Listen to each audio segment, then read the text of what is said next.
प्रवेष्टुमिच्छति। तदानीं विदूषकः तं निरुध्य वदति, अयि भोः परिचयपत्रं प्रयच्छतु, भवतां परिचयपत्रं कुत्र दर्शयतु, तदा एव अन्तः प्रवेशं दास्यामि इति वदति। तदानीं सः वदति, न खलु परिज्ञातब्राह्मणस्य यज्ञसूत्रप्रदर्शनम् आवश्यकम् इति वदति। अर्थात् अहं तु अत्यन्तं प्रसिद्धः अस्मि, मां परिचयपत्रं भवान् पृच्छति वा? अतः अहं प्रसिद्धः, अतः परिचयपत्रप्रदर्शनस्य आवश्यकता नास्ति इति वक्तुं न खलु परिज्ञातब्राह्मणस्य यज्ञसूत्रप्रदर्शनम् आवश्यकम् इति वदति। इयम् एका वाचोयुक्तिः। पुनः को वा मे द्वितीयां जिह्वां दास्यति इति एका वाचोयुक्तिः। उदाहरणार्थम् अहं ये भाषा सौन्दर्यपोषकाः ये अंशाः सन्ति तदर्थं पृथक् एका शाखा भवतु, तत्र अलङ्काराः, वाग्रूढयः, वाचोयुक्तयः, न्यायाः, प्रहेलिकाः तत्र भवन्तु, न्यूनातिन्यूनम् एकं पत्रं भवतु इति अहम् अभिलषामि। अतः अमुं विषयम् अधिकारिणां समीपं नीत्वा तत्र चर्चां कर्तुम् इच्छामि। तथापि पुनः चिन्तयामि, को वा मे द्वितीयां जिह्वां दास्यति? अर्थात् जिह्वा सर्वेषां कृते एका एव भवति, द्वितीया जिह्वा कुतः आगच्छति? यदि भवति चेदपि को वा स्वीयां जिह्वां दास्यति? अतः तत्र तात्पर्यं किम्, अभिप्रेतः अर्थः कः इत्युक्ते, मम को वा मे द्वितीयां जिह्वां दास्यति इति वाक्यस्य मम पक्षं कः समर्थयति, मया प्रतिपादितं विषयं कः अङ्गीकरोति, कः समर्थयति, मम पक्षे कः तिष्ठति इति वक्तुम् अहं वदामि, को वा मे द्वितीयां जिह्वां दास्यति, अर्थात् मम पक्षं कः समर्थयति इत्यस्मिन् अर्थे अस्य वाक्यस्य प्रयोगः भवितुमर्हति। पुनः चषकचुम्बनमात्रपरः कर्पूरचरितबाणे अयं प्रयोगः वर्तते। चषकचुम्बनमात्रपरः, चषकः वर्तते, तत्र पायसं वर्तते, चषके पायसं वर्तते, नाम दधि पायसं निर्मितं, दध्ना एवं नाम क्षीरेण शर्करया एतत् सर्वं सम्मिश्र तत्र पायसं निर्मितम् अस्ति। एकः केवलं चषकं हस्ते स्वीकरोति, केवलं चषकस्य चुम्बनं करोति, अन्तः विद्यमानं पायसं न गृह्णाति, न स्मदते, तेन किं प्रयोजनं? न किमपि प्रयोजनम्। अथवा एकस्य ग्रन्थस्य विषयसूचीं जानाति, तस्मिन् ग्रन्थे के विषयाः सन्ति इति केवलं जानाति, परन्तु अन्तः विद्यमानस्य विषयस्य सम्पूर्णज्ञानं तस्य कृते नास्ति। तस्मिन् सन्दर्भे अपि सः चषकचुम्बनमात्रपरः इति वयम्, अर्थात् अन्तः विद्यमानं तत्त्वं सः न जानाति, केवलं बहिः एव रमते इति वक्तुं वयं अयं चषकचुम्बनमात्रपरः इति वाक्यस्य प्रयोगं, वाचोयुक्तेः प्रयोगं कर्तुं वयं शक्नुमः। अयं प्रयोगः कर्पूरचरितबाणे वर्तते। पुनः पात्रे समितः इति एकं वाक्यं। पात्रे समितः अर्थात् कदाचित् संगोष्ठीषु यदा संगोष्ठी प्रचलति तदानीं सामाजिकानां संख्या अत्यन्तं न्यूना भवति, श्रोतॄणां संख्या अत्यन्तं न्यूना भवति। यदा भोजनकालः भवति संख्या हठात् वर्धते। अर्थात् तादृशं नाम यः कार्यकाले सः उपस्थितः न भवति, भोजन अवसरे यः उपस्थितः भवति तं दर्शयित्वा, तं व्यक्तिं दर्शयित्वा अयं पात्रे समितः, अर्थात् सः कार्यकाले उपस्थितः न भवति, केवलं भोजनवेलायाम् उपस्थितः भवति इति प्रतिपादयितुम्, इति सूचयितुं सः पात्रे समितः इति वयं वक्तुं शक्नुमः। पुनः अन्या वाचोयुक्तिः, गेहे शूरः। गेहे शूरः अर्थात् सः भीरुः।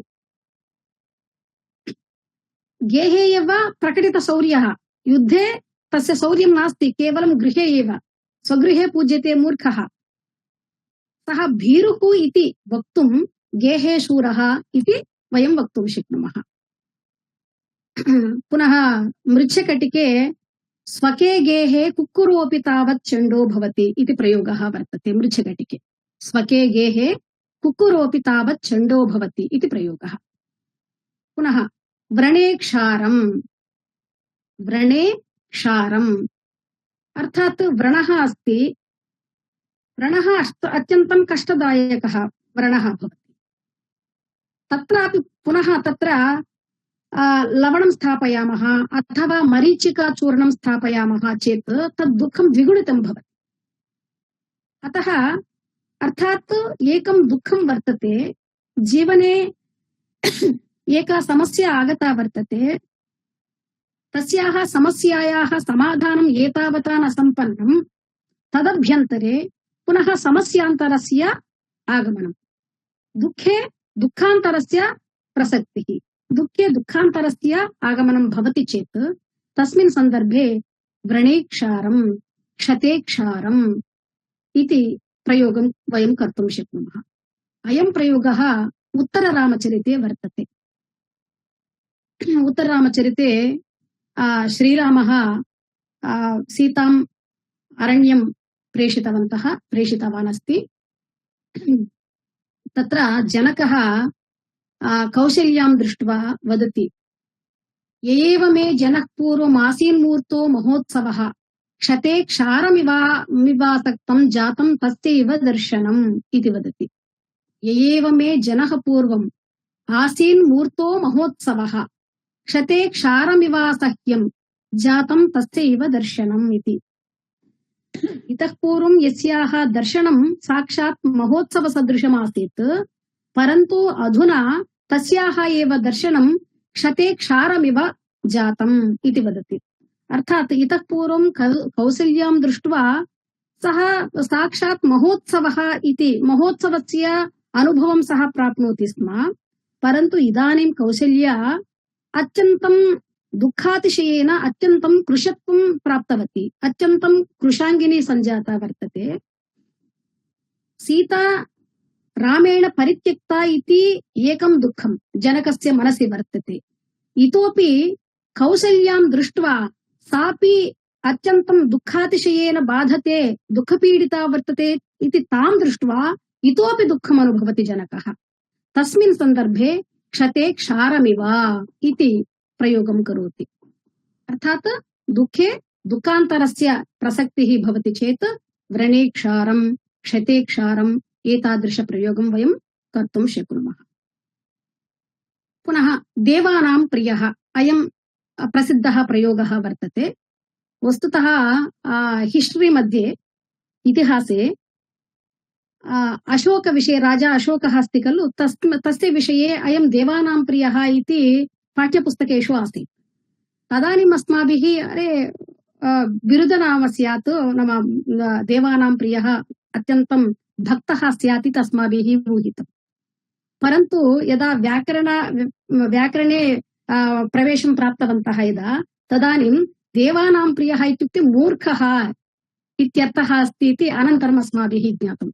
अत्यन्तं प्रसिद्धः प्रयोगः देवानां प्रियः, अर्थात् सः मूर्खः, सः मूर्खः इति साक्षात् अनुक्त्वा देवानां प्रियः इति प्रयोगं वयं कर्तुं शक्नुमः।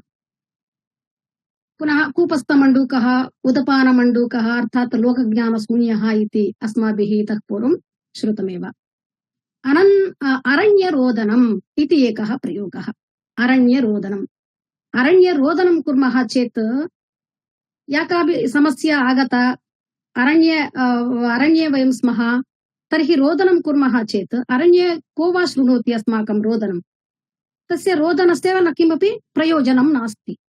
अतः न किमपि प्रयोजनं नास्ति इति वक्तुम् अरण्यरोदनम् इति प्रयोगं वयं कर्तुं शक्नुमः। पुनः पिष्टपेषणम् इति एकः प्रयोगः। पिष्टस्य पेषणेन किमपि प्रयोजनं नास्ति, अर्थात निष्प्रयोजनम् इत्यस्यैव अर्थः वर्तते। पिष्टस्यैव पुनः पुनः पेषणेन केवलं कालयापनं भवति, तेन न किञ्चित् प्रयोजनं सिद्ध्यति। निष्प्रयोजनम् इति सूचयितुं पिष्टपेषणं नाम कृतस्य कर्मणः पुनः पुनः करणं निष्प्रयोजनम् इति वक्तुं पिष्टपेषणम् इत्यस्य वाक्यस्य प्रयोगं कर्तुं शक्यते। पुनः काकदन्तपरीक्षा। काकस्य दन्ताः भवन्ति वा न जानीमः, परन्तु यदि सन्ति चेदपि तेषां दन्तानां गणनेन, तेषां परीक्षणेन किं वा प्रयोजनं? किमपि प्रयोजनं नास्ति। यः कोऽपि निष्प्रयोजनं कार्यं किमपि कुर्वन् भवति चेत् सः काकदन्तपरीक्षां करोति भोः इति प्रयोगं कर्तुं वयं शक्नुमः। काकदन्तपरीक्षणेन न किमपि प्रयोजनं, निष्प्रयोजनम् इति वक्तुं काकदन्तपरीक्षा इति वक्तुं शक्नुमः। पुनः गोष्ठश्वः इति एकः विशिष्टः प्रयोगः। अर्थात् गोष्ठे श्व इव। गोष्ठः नाम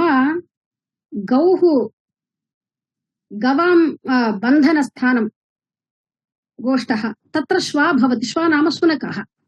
तत्र शुनकं बध्नेमः चेत् शुनकः किं करोति? तत्र ग्रासः स्थाप्यते, गवां कृते ग्रासः दीयते। सः शुनकः किं करोति? स्वयं न खादति, खादितुं न ददाति। यः कोऽपि लोभी भवति सः धनार्जनं करोति, सम्पत् सम्पादयति, न स्वयं न अनुभवति, अन्येभ्यः न ददाति। तेन किं प्रयोजनं? नाम तादृशं व्यक्तिं दर्शयित्वा अयं गोष्ठश्वः इति वक्तुं शक्नुमः। गोष्ठश्वः नाम न खादति, न खादितुं ददाति इत्यर्थः। तस्मिन् सन्दर्भे तादृशं लोभिनं दर्शयित्वा अयं गोष्ठश्वः इति वक्तुं शक्यते। पुनः मशकनाशं नष्टः। मशकनाशं नष्टः। मशकः वर्तते, तस्य मारणे तावान् क्लेशः नास्ति, अनायासेन तं मारयितुं वयं शक्नुमः। मशकनाशं नष्टः नाम अनायासेन कर्तुं शक्यते इत्यर्थः। नाम सः शत्रुः मशकनाशं नष्टः इत्युक्ते तं शत्रुम् अस्माकं देशस्य ये वीराः सैनिकाः शत्रुन् सैनिकानां हस्ते शत्रवः मशकनाशं नष्टाः इति वदामः चेत् नाम अस्माकं ये वीराः सैनिकाः अनायासेन शत्रून् मारितवन्तः इति वक्तुं तत्र अस्माकं शत्रवः मशकनाशं नष्टाः इति वक्तुं शक्नुमः। पुनः गजस्नानम् इति एकः प्रयोगः। गजस्नानम् इति गजः स्नानं करोति, जले गत्वा स्नानं करोति। सज्जः किं करोति? तटे आगत्य तत्र विद्यमानं सैकतं पुनः स्वकीयेन सुण्डादण्डेन शिरसि आरोपयति, शिरसि स्थापयति। अतः गजस्य स्नानेन न किमपि प्रयोजनं, वृथा इत्यर्थः गजस्नानम् इति। अत्र मुकुन्दमालायां एते प्रयोगाः वर्तन्ते। आम्नायाभ्यसनान्यरण्यरुदितं देवव्रतान्यन्वहं मेदच्छेद फलानि पूर्णविधयः सर्वं हुतं भस्मनि हुतम् इति एकः प्रयोगः। अर्थात् भस्मनि हुतम् इति एकः प्रयोगः। सः प्रयोगः कस्मिन् सन्दर्भे भवति इति चेत् इतः पूर्वं वस्तुतः मम योजना भिन्ना आसीत्। महाभारतस्य पञ्चपर्वाणि अधीत्य तत्र वाचोयुक्तयः वाग्रूढ एते ये विशिष्टप्रयोगाः ये भवन्ति ते सर्वेपि प्रयोगाः एकत्रीकृताः मया। पुनः केवलं प्रयोगाः एव न एकत्रीकृताः, तत् सन्दर्भानुसारं कं पात्रं कं प्रति उक्तवान्, कः कं प्रति उक्तवान् इत्यादि ससन्दर्भं मया सम्पूर्णं विलिख्य स्थापितम्। अन्ततो गत्वा तत् फैल् नोपलब्धम्। अतः मया कृतं कार्यं सर्वं भस्मनि हुतम्, अर्थात् नष्टं जातं, प्रयोजनरहितं जातम् इति वक्तुं भस्मनि हुतम् इति प्रयोगः अस्माभिः कर्तुं शक्यते। मेदच्छेद फलानि पूर्णविधयः सर्वं हुतं भस्मनि इति मुकुन्दमालायां भस्मनि हुतम् इति प्रयोगः वर्तते। पुनः गजस्नानम् इत्यपि तीर्थानाम् अवगाहनानि च गजस्नानं विना यत्पदम् गजस्नानं तदपि निष्प्रयोजनम् इत्यर्थः। द्वन्द्वावाम्भोरुह संस्कृतिं विजयते देवस्तनारायणः। एवं रूपेण एकस्मिन्नेव पद्ये भस्मनिहूतमिति गजस्नानमिति एवं वाचोयुक्तिद्वयम् अत्र विद्यते। पुनः श्वेतकाकीयः काकः कृष्णवर्णीयः काकः भवति लोके, श्वेतकाकः न भवति, अर्थात् अविद्यमानपदार्थः। अयं यं कमपि दर्शयित्वा अयं श्वेतकाकीयः भोः इति वदामः चेत् तत्र तात्पर्यं किम्? अर्थात् सः अविद्यमानं वस्तु कल्पयति, अर्थात् सः किमपि वदति, विद्यमानं न वदति, सत्यं न वदति इत्यर्थः। सः श्वेतकाकीयः अर्थात् अविद्यमानं किञ्चित् कल्पयति, किमपि प्रलपति इत्यर्थः। श्वेतकाकीयः इति सरसप्रयोगः। पुनः आकाशमालिङ्गति इति एकः प्रयोगः। आकाशः आलिङ्गितुं योग्यः वा? आलिङ्गितुं योग्यः नास्ति। यः कोऽपि पुरुषः असाध्यम् अथवा कष्टसाध्यं कार्यं कर्तुम् उद्युक्तः भवति चेत् तस्मिन् सन्दर्भे सः आकाशमालिङ्गति इति प्रयोगं कर्तुं शक्नुमः। यां कमपि दृष्ट्वा तस्याः गृहकार्याणि भवन्ति, पुनः उद्योगोऽपि करणीयः, तथापि इतोपि अग्रे गन्तुम् IAS IPS भवितुं सा प्रयत्नरता वर्तते इति चेत् तदानीं तां दर्शयित्वा अयि भोः इयम् आकाशमालिङ्गति, नाम कष्टसाध्यं वा असाध्यं वा प्राप्तुं प्रयत्नं करोति इत्यस्मिन् अर्थे अयम् अथवा इयम् आकाशमालिङ्गति इति प्रयोगं वयं कर्तुं शक्नुमः। पुनः लालाटिकः इति एकः प्रयोगः। लालाटिकः अर्थात् सः प्रभोः राज्ञः ललाटमेव पश्यति, अर्थात् कार्यं न किञ्चित् करोति। केचन विश्वविद्यालयेष्वपि भवन्ति, तेषां कापि अभिलाषा भवति, किमपि तेभ्यः अधिकारिभ्यः किमपि वाञ्छन्ति, अतः ते अधिकारिणः यत्र यत्र गच्छन्ति तेषां पृष्ठतः एतेपि तेषां पुरतः स्थित्वा तान् द्रष्टुम् इच्छन्ति, स्वकीयम् उपस्थितं तत्र ज्ञापयितुम् इच्छन्ति। अर्थात् कार्यं न किमपि कुर्वन्ति, प्रभोः ललाटं पश्यन्ति, केवलं प्रभोः दर्शनं कुर्वन्ति, तेषां समीपे भवितुम् इच्छन्ति, तावदेव।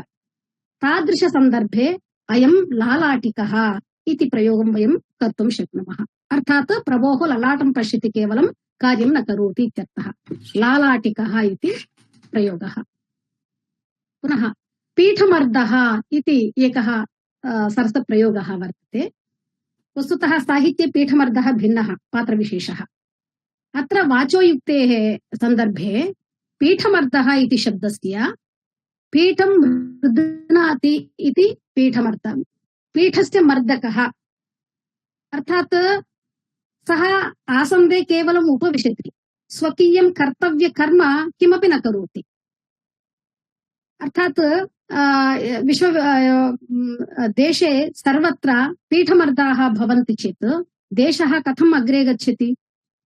एकस्यां संस्थायां सर्वे पीठमर्दाः भवन्ति चेत् सा संस्था अग्रे गन्तुं न शक्नोति इति वयं वक्तुं शक्नुमः। पीठमर्दः नाम केवलं पीठं मृद्नाति, पीठस्य मर्दकः। अतः तादृशं प्रयोगं वयं कर्तुं शक्नुमः। मालविकाग्निमित्रे अयं प्रयोगः वर्तते।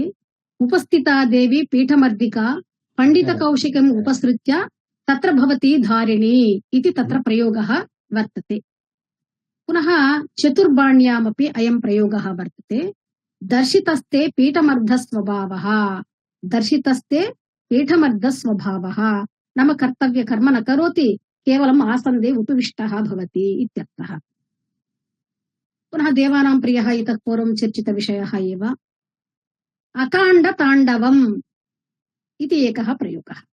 अकाण्डताण्डवम् अर्थात् असन्दर्भे पाण्डित्यप्रदर्शनम्। अकाण्डताण्डवं नाम असन्दर्भे पाण्डित्यप्रदर्शनम्। केचन भवन्ति तैः ये श्लोकाः कण्ठस्थीकृताः, ये विषयाः नाम कण्ठस्थीकृताः, तान् विषयान् सर्वान् तत्र सन्दर्भः अस्ति वा न वा इति अविचिन्त्य ते वदन्ति, श्रावयन्ति, सर्वेभ्यः श्रावयन्ति। तादृशान् दर्शयित्वा अकाण्डताण्डवं करोति भोः अयम्, अर्थात् असन्दर्भे पाण्डित्यप्रदर्शनं करोति इत्यस्मिन् अर्थे अकाण्डताण्डवम् इति वाक्यस्य प्रयोगं वयं कर्तुं शक्नुमः। पुनः श्वेतकाकीयम् इतः पूर्वम् उक्तं खलु, गगनपुष्पम्, आकाशपुष्पम्। आकाशपुष्पं न भवति, नाम अविद्यमानस्य वस्तुनः कल्पनम्, अभूतकल्पनम्। पुनः कवचं बिभ्राणः इति एकः प्रयोगः वर्तते। कवचं बिभ्राणः अर्थात् यः कवचं धारयति, युद्धात् पूर्वं यः कवचं धारयति सः कवचबिभ्राणः इति अर्थः स्फुरति बुद्धौ, परन्तु सः अर्थः अत्र न ग्राह्यः। कवचं बिभ्राणः नाम युवकः, अयं रूढ्यर्थः वर्तते।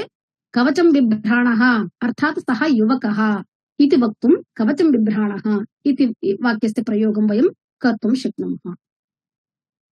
जिह्वा सन्दिष्टा इति, जिह्वायाः सन्दशनं। वस्तुतः अस्मिन् वाक्ये ये शब्दाः सन्ति, शब्दद्वयं, द्वयोः अर्थः कः? जिह्वा सन्दिष्टा इत्यर्थः, परन्तु सः अर्थः अत्र न ग्राह्यः। तर्हि कः अर्थः इति चेत् मौनम् आचरितं, तेन मौनम् आचरितं, सः किमपि न वदति, मौनम् आचरति इति वक्तुं जिह्वा सन्दष्टा, अयं पुरुषः जिह्वां सन्दष्टवान् इति प्रयोगं वयं कर्तुं शक्नुमः। पुनः मुसलः किसलायते इति एकः प्रयोगः। मुसलः किसलायते अर्थात् मुसलः एकस्य वृक्षस्य एकः भागः एव। वृक्षः किसलायते, परन्तु तस्यैव एकः भागः मुसलः। सः मुसलः न किसलयते, तत्र किसलयानि नागच्छन्ति। नाम यत्र तत् न शक्यते, अयम् अंशः न सिद्ध्यति यत्र, तत्र मुसलः किसलायते नाम न किसलायते इत्यर्थः। तादृशं प्रयोगम् अपि वयं कर्तुं शक्नुमः। पुनः अवतप्ते नकुलस्थितम्, अवतप्ते नकुलस्थितम् नाम इदानीं रोड् अत्यन्तं तप्तः वर्तते, तस्मिन् मार्गे नकुलः स्थिरतया स्थातुं शक्नोति वा? स्थातुं न शक्नोति। अतः अत्यन्तं चञ्चलः भवति, इतस्ततः धावति नकुलः, अत्यन्तं तप्तः वर्तते तत्र मार्गः। अतः सः अत्यन्तं चञ्चलमनस्कः इति वक्तुं साक्षात् सः चञ्चलः इति अनुक्त्वा अवतप्ते नकुलस्थितम् इति वाक्यस्य प्रयोगं वयं कर्तुं शक्नुमः। पुनः एकः प्रयोगः, अक्ष्णोः प्रभातमासीत् इति एकः प्रयोगः। अक्ष्णोः प्रभातमासीत् अर्थात् यत्कमपि महत् कार्यं भवति चेत् आरात्रिः कार्यं कृत्वा सः निद्रामेव न प्राप्तवान्, तदानीमेव प्रभातो सञ्जातः, प्रभातकालः समागतः। नाम रात्रौ निद्रा एव नासीत्, रात्रिः एवम् एव व्यतीता वर्तते। तस्मिन् सन्दर्भे अक्ष्णोः प्रभातमासीत्, रात्रिरेवं व्यरंसीत्, नाम कार्यकरणे एव सम्पूर्णा रात्रिः व्यतीता इति वक्तुम् अक्ष्णोः प्रभातमासीत् भोः, कार्यं कृत्वा कृत्वा अक्ष्णोः प्रभातमासीत्, रात्रिः एवमेव व्यतीता इति वक्तुम् अक्ष्णोः प्रभातमासीत् इति वाक्यस्य प्रयोगं वयं कर्तुं शक्नुमः। अनेन किं भवति भाषा सरसा भवति सहजा भवति काकोलूकम् इति एकः प्रयोगः सुप्रसिद्धः काकोलूकम् काकः उलूकश्च काकोलूकः अर्थात् येषां विरोधः शाश्वतिकः भवति अर्थात् ययोः प्राणिनोः वैरम् आजन्म भवति आजन्म वैरं ययोः प्राणिनोः भवति तस्मिन् सन्दर्भे काकोलूकम् हन्त प्रवृत्तं काकोलूकम् इति चतुर्बाण्याम् अयं प्रयोगः वर्तते हन्त प्रवृत्तं काकोलूकम् इदानीं स्नुषा भवति श्वश्रु भवति अनयोः लोके सहजतया आजन्म वैरं भवति सहज वैरं भवति यदि अनयोः मध्ये वैरं भवति चेत् अरे हन्त प्रवृत्तं काकोलूकम् इति प्रयोगं वयं कर्तुं शक्नुमः पुनः अहिनकुलम् तादृशमेव अहिनकुलम् इति प्रयोगः भगीरथप्रयत्नः सुप्रसिद्धः प्रयोगः भगीरथप्रयत्नः इति नाम महता प्रयत्नेन किञ्चित् साध्यते चेत् अत्यन्तं परिश्रम्य सः तत् फलम् अनायासेन न प्राप्तवान् अत्यन्तं परिश्रम्य तत् फलं सः प्राप्तवान् अतः सः IAS पदं सः भगीरथ प्रयत्नं कृत्वा प्राप्तवान् भोः अर्थात् महता प्रयत्नेन परिश्रम्य सः तत् फलं प्राप्तवान् इत्यस्मिन् अर्थे भगीरथ प्रयत्नः तस्य प्रयत्नः भगीरथ प्रयत्नः निरन्तर प्रयत्नः फलप्राप्तिपर्यन्तं तस्य प्रयत्नः इति वक्तुं भगीरथ प्रयत्नः अस्य वाक्यस्य प्रयोगं वयं कर्तुं शक्नुमः पुनः सुग्रीवाज्ञा इति रामायणे प्रायः रामायणे अयं प्रयोगः वर्तते सुग्रीवाज्ञा इति अर्थात् अयम् आदेशः राज्ञः वा यस्य कस्य अधिकारिणः वा आज्ञा नैव उल्लङ्घनीयम् पुनः न प्रतिवक्तव्यम् नाम सः एकं विषयम् आदिशति चेत् तद्वदेव करणीयम् प्रतिवचनं न देयम् न प्रतिवक्तव्यम् नापि प्रमदितव्यम् नाम समये करणीयम् यथा सः आदिशति तत् अवश्यं परिपालनीयमेव तत् अवश्यं कर्तव्यमेव इत्यस्मिन् सन्दर्भे सुग्रीवाज्ञा नाम तत् अवश्यं कर्तव्यमेव तेषाम् आज्ञा सुग्रीवाज्ञा भोः इति प्रयोगं वयं कर्तुं शक्नुमः त्रिशङ्कुस्थितिः अयमपि सुप्रसिद्धः प्रयोगः त्रिशङ्कुस्थितिः नाम उभयतः भ्रष्टस्थितिः इतो नष्टः ततो भ्रष्टः इति उच्यते खलु अतः न तत्र स्थातुं शक्नोति नात्र स्थातुं शक्नोति तत्र मातृभाषासु अत्यन्तं सरसः प्रयोगाः भवन्ति नाम दैनन्दिनकाले अपि वयं तत् शृण्मः अत्यन्तं रोचकाः भवन्ति प्रयोगाः तादृशाः प्रयोगाः संस्कृते अपि सन्ति इति अत्यन्तं मोदकरविषयः त्रिशङ्कुस्थितिः नाम उभयतः भ्रष्टस्थितिः इतो नष्टः ततो भ्रष्टः इत्यर्थः पुनः उत्तरपौरुषम् अर्थात् एकदेशे पराक्रमः नाम तत्र अहं वीरः शूरः धीरः इति प्रतिपादयति परन्तु यदा कार्यस्य कालः आगच्छति तदानीं न किञ्चित् करोति एकदेश पराक्रमः उत्तरपौरुषम् उत्तरस्य पौरुषं सर्वे जानीमः वयं पुनः अंगारम् उपगूह्य अर्थात् आत्मकण्टकम् उपगूहनम् आत्मकण्टकस्य उपगूहनम् अंगारम् उपगूह्य अंगारः किं करोति अंगारं स्वकीये अंचले बध्नीमः चेत् सः अंगारः किं करोति आत्मानं दहति तद्वदेव या कापि जीवने बह्व्यः समस्याः आयान्ति यान्ति च तां समस्यां मनसि निधाय अन्यैः सह चर्चां न कुर्मः तां समस्यां मनसि एव संस्थाप्य अत्यन्तं दुःखं दुःखातिशयं प्राप्नुमः चेत् तत् अस्मान् किं आत्मानं दहति सा समस्या तद् दुःखम् आत्मानं दहति अर्थात् अंगारम् अंचले उपगूहनं कुर्मः चेत् यथा अस्मान् दहति यः कोऽपि व्यक्तिः समस्यां मनसि निधाय दुःखम् अनुभवति चेत् तस्मिन् सन्दर्भे तं पुरुषं दर्शयित्वा अस्माभिः वक्तुं शक्यते सः अंगारम् उपगूह्य जीवति भोः अर्थात् अत्यन्तं दुःखातिशयं मनसि निधाय सः जीवति तद् दुःखं तमेव दहति कालान्तरे। अतः स्ट्रेस् इति उच्यते खलु, तादृश सन्दर्भे अंगारम् उपगूह्य जीवति। अयं पुरुषः अंगारम् उपमा, बह्व्यः समस्याः सन्ति, अन्यैः सह वार्तां न करोति, तादृशः सः अंगारम् उपगूह्य जीवति भोः इति वक्तुं शक्नुमः। पुनः अन्यः प्रयोगः धर्मध्वजः इति। अर्थात् ध्वज एव तस्य धर्मः, आचरणे नास्ति धर्मः, अधार्मिकः इत्यर्थः।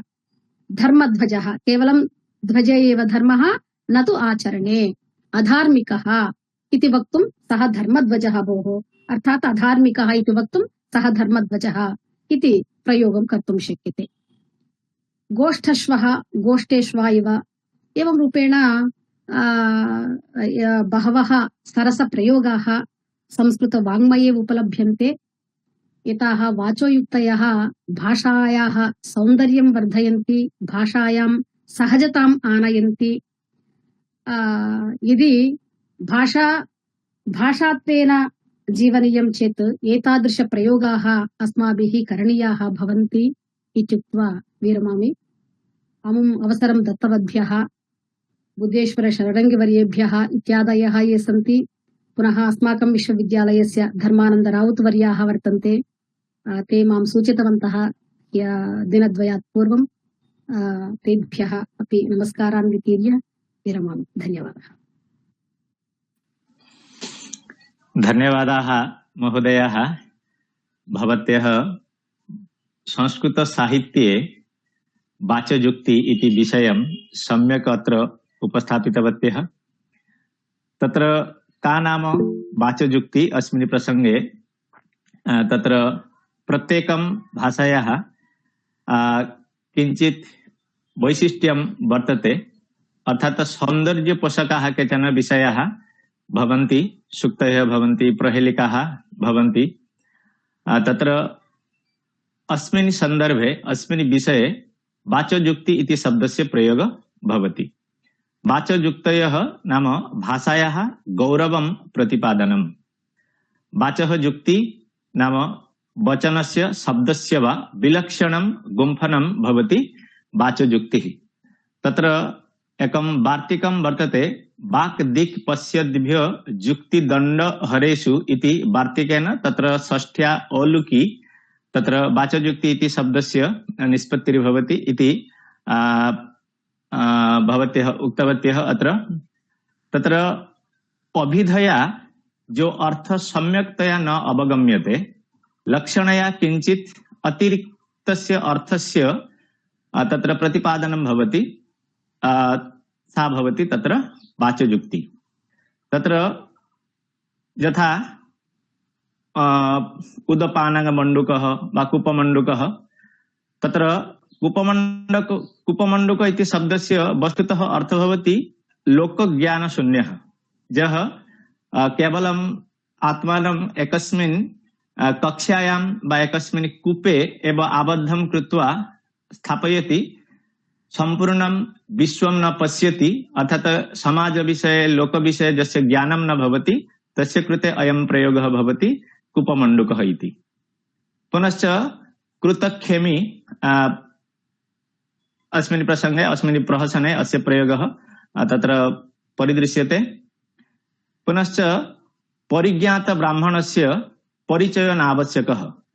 अस्मिन् प्रसंगे चीना ब्राह्मणर परिचय दरकार नहीं, उत्कल भाषया इति उच्यते, यः परिचितः सर्वेषु समाजे यः परिचितः, यदि स ब्राह्मण अस्ति तस्य शरीरे यदि यज्ञोपवीतं वयं न पश्यामः सोऽपि ब्राह्मण इति हेतुः तत्र परिज्ञात ब्राह्मणस्य तत्र परिचयो नावश्यकः अस्मिन् प्रसंगे अत्र आलोचना अभवत्।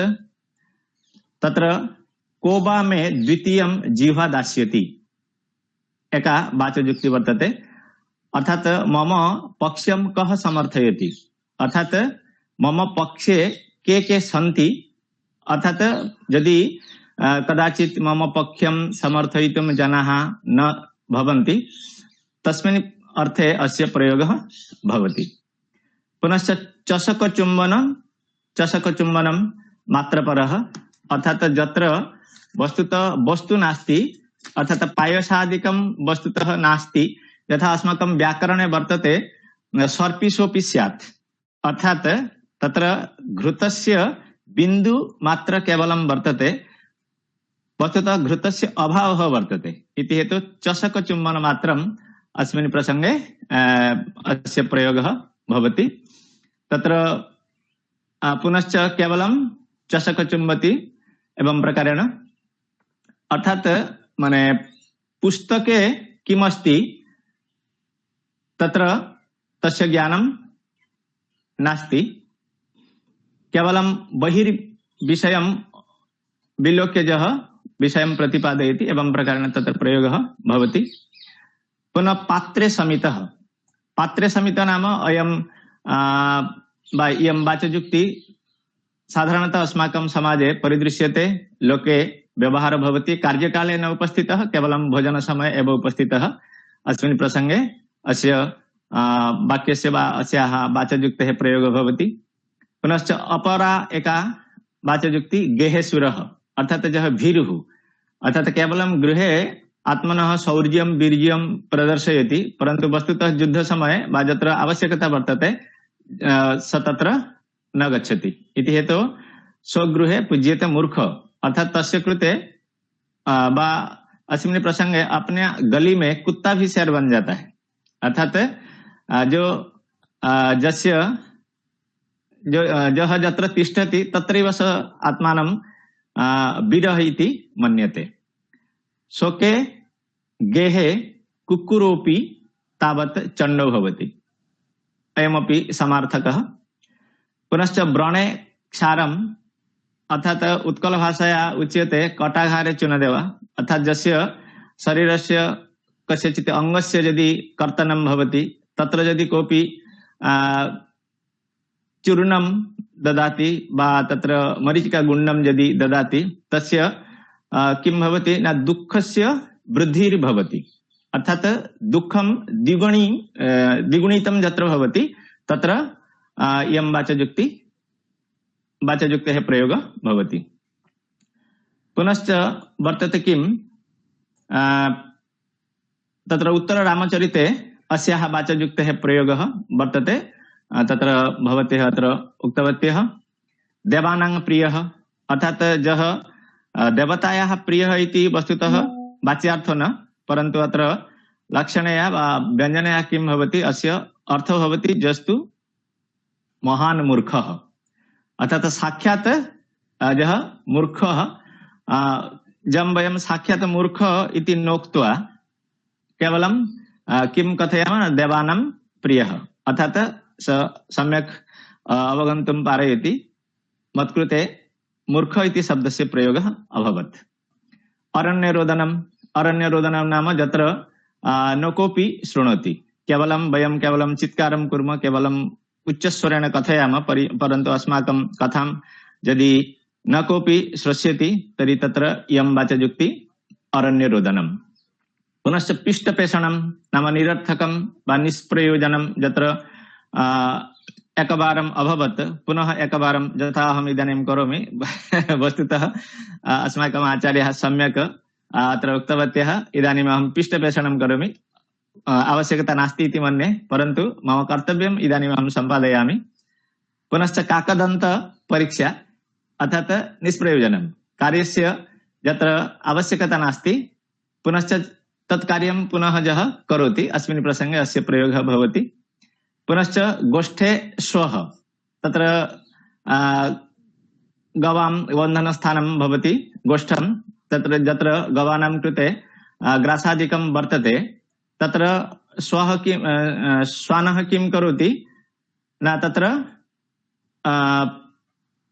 केवलं पश्यति यः लोभी यः स्वयं न खादति अन्येभ्यः न ददाति लोभिनं दर्शयित्वा एवं प्रकारेण अस्मिन् प्रसंगे इयं वाचयुक्तेः अस्याः वाचयुक्तेः प्रयोगः भवति पुनश्च मशकानां नष्टः अर्थात अनायासेन यत् कर्तुं शक्यते यत् शत्रूणाम् अनायासेन विनाशयितुं शक्यते तत्र अस्याः वाचयुक्तेः प्रयोगः भवति। पुनश्च गजस्नानं नाम किं? गजः स्नानं कृत्वा आगत्य पुनः स्वपृष्ठे बालुकादिकं निक्षिपति, अर्थात् तस्य स्नानस्य किमपि प्रयोजनं नासीत्, अर्थात् निष्प्रयोजनम्। अस्मिन् प्रसंगे अस्याः वाचयुक्तेः प्रयोगः भवति। अथवा भस्मनीभूतं नाम नष्टं जातम्, अर्थात् महता श्रमेण स कार्यं कृतवान् परन्तु तस्य किमपि फलं नाभवत् अस्मिन् प्रसंगे। पुनश्च श्वेतकाकीयः अर्थात् अविद्यमानस्य पदार्थस्य वा अविद्यमानस्य वस्तु यः कल्पयति अर्थात् यः मिथ्या वदति, अस्मिन् प्रसंगे अस्याः वाचयुक्तेः प्रयोगः भवति। पुनश्च आकाशम् आलिङ्गति अर्थात् यः असाध्यं साधयितुम् इच्छति वा असाध्यं कर्तुं यः चेष्टते तत्र अयं प्रयोगः भवति। पुनश्च लालाटिक नाम किं भवति? न यः कार्यं न करोति, केवलं प्रभोः पुरतः पृष्ठे वा तत्र आत्मनः उपस्थितिं यः दर्शयति तत्र अस्य प्रयोगः भवति लालाटिकः। पुनश्च पीठमर्दः नाम पीठस्य मर्दकः यः भवति, आसन्दे उपविशति, वस्तुतः कार्यालयम् आगच्छति, आसन्दे उपविशति, किमपि यः कार्यं न करोति। इदानीम् अस्माकं संसारे, अस्माकं समाजे, अस्माकं कार्यालये एवं भवति, तत्र यः कार्यकर्ता सः आगच्छति, अन्यत् किमपि करोति, वस्तुतः तस्य यत् कर्तव्यं भवति तत् कर्तव्यं तु सः न सम्पादयति। पुनश्च पीठमर्दः एवं प्रकारेण तत्र पुनश्च भवति किम्? अकाण्ड ताण्डवम् अर्थात् असन्दर्भे पाण्डित्य प्रदर्शनम्।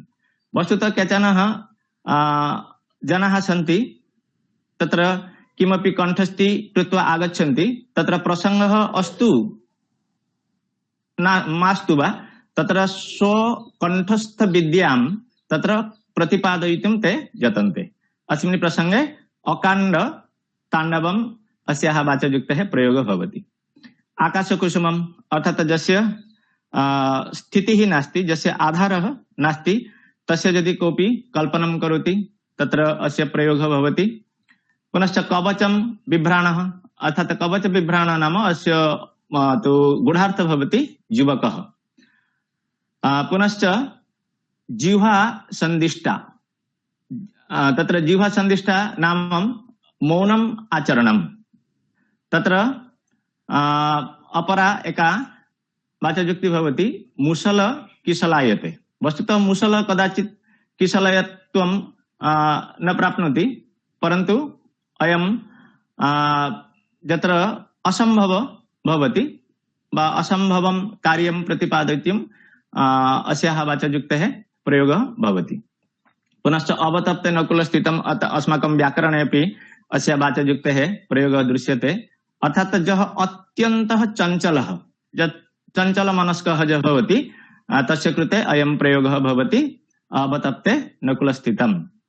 पुनश्च अक्ष्ण प्रभातमासीत् अर्थात् आरात्रिः कार्यं कृत्वा निद्रार्थं यः समयं न प्राप्तवान्, अर्थात् रात्रि समाप्ता, माने तत्र निद्रा कर्तुं स असमर्थ अभवत्।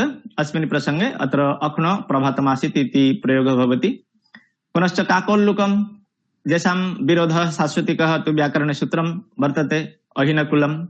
अस्मिन् प्रसंगे अस्याः वाचयुक्तेः प्रयोगः भवति। पुनश्च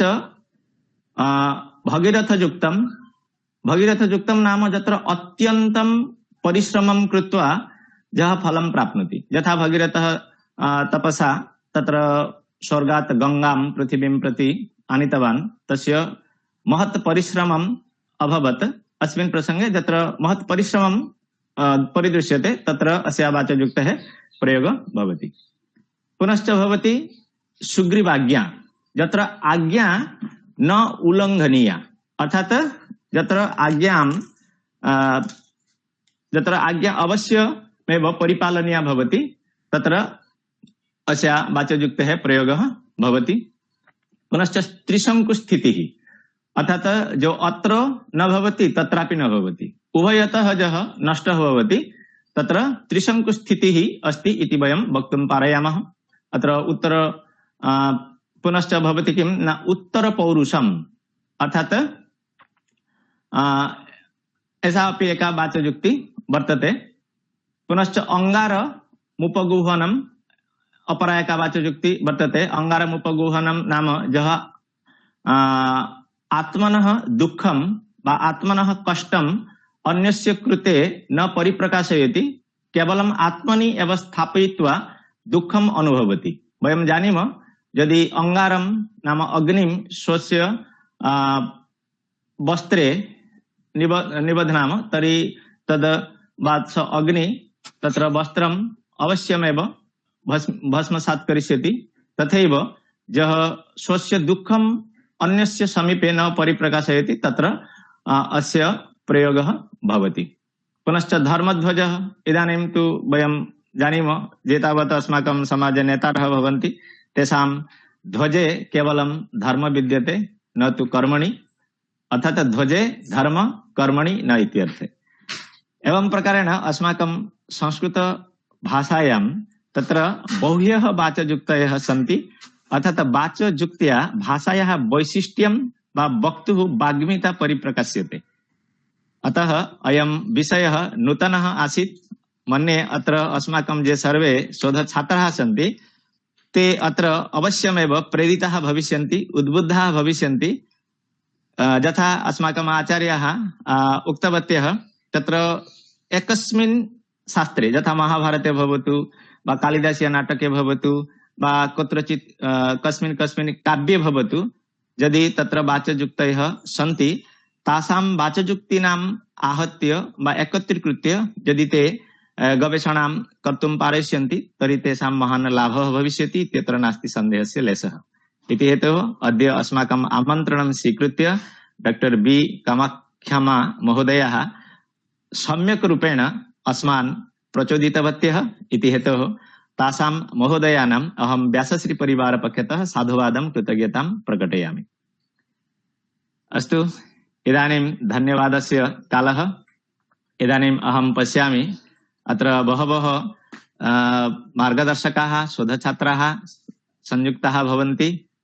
तत्र रायगंज विश्वविद्यालयात् डॉक्टर अतनु आढ्य महोदयाः, तत्र शोधछात्र विवेकानंद सेठी, विश्वनाथ महातो, चंदन महांती, डॉक्टर देवाशीष पाणिग्राही महोदयाः, पुनश्च गंगाधर मेहर विश्वविद्यालयात् डॉक्टर सुनेली देई महोदयाः, तत्र गवेषिका फरीदा मोल्ला, झारखंडतः गतिकृष्ण पाणिग्राही महोदयाः, हृदयांगम रंजित, तत्र मणिपुरतः, केरलतः इंदिरा कृष्ण कुमार के अत्र सन्नद्धाः सन्ति, कार्तिक घोष, तत्र महेश कुमार पारिक, मनोज सिंह, केरलतः अस्माकं वरिष्ठाः नारायण नंबोदरी महोदयाः, अस्माकं आचार्याः वरिष्ठाः आचार्याः प्रोफेसर चक्रधर बेहरा महोदयाः पण्डिचेरी विश्वविद्यालयात्, अत्र अस्माकं मातृकल्पः सावित्री सत्पथी महोदयाः, सेनापति दंडासन महोदयाः, शीश महोदयाः,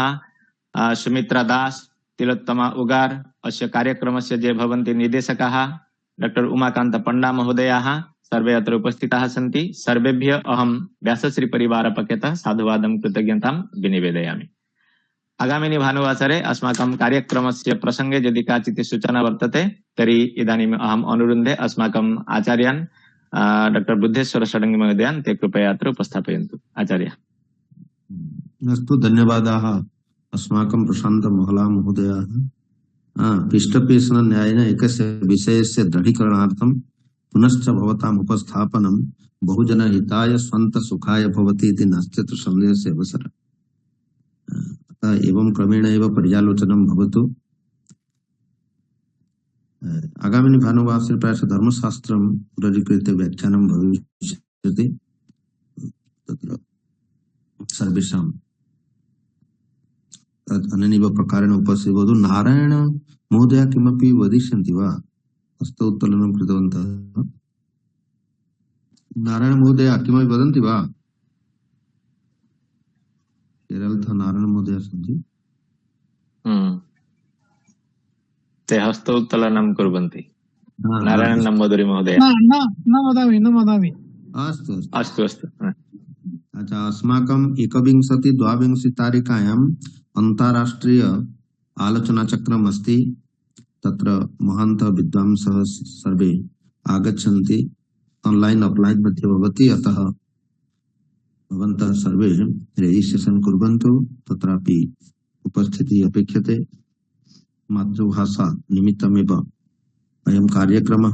कथं मातृभाषायां संस्कृतस्य प्रभावः वा संस्कृते मातृभाषायाः प्रभावः विषयस्तु महान् अस्ति। सर्वेषां कृते अयं विषयः अपि प्रायशः उपकारकः स्यात्, नास्त्यत्र सन्देहस्य अवसरः। अतः स्वयमेव रेजिस्ट्रेशन् कुर्वन्तु, अपरान् अपि प्रचोदयन्तु। तेन अस्माकं लक्ष्यं साधितं स्यात्। अस्तु, तर्हि इदानीम् अयमेव कालः समागतः। शान्तिमन्त्रस्य उमाकान्तपण्डा महोदय सम्प्रार्थन्ते, ते शान्तिमन्त्रम् उपस्थापयन्ति। ओम परमात्मने नमः। ओम देहो शांति, अंतरिक्षम शांति, पृथ्वी शांति, रापः शांति, ओषधय शांति, वनस्पतय शांति, विश्वे देवा शांति, ब्रह्म शांति, सर्वं शांति, शांतिरेव शांति, सामा शांतिरेधि। ओम शांति शांति शांति। ओम सर्वेभ्यो नमो नमः। नमः। सर्वे अनम्यूट कुर्वन्तु। विश्व कल्याणार्थमेव मंगलम कामयामः। सर्वे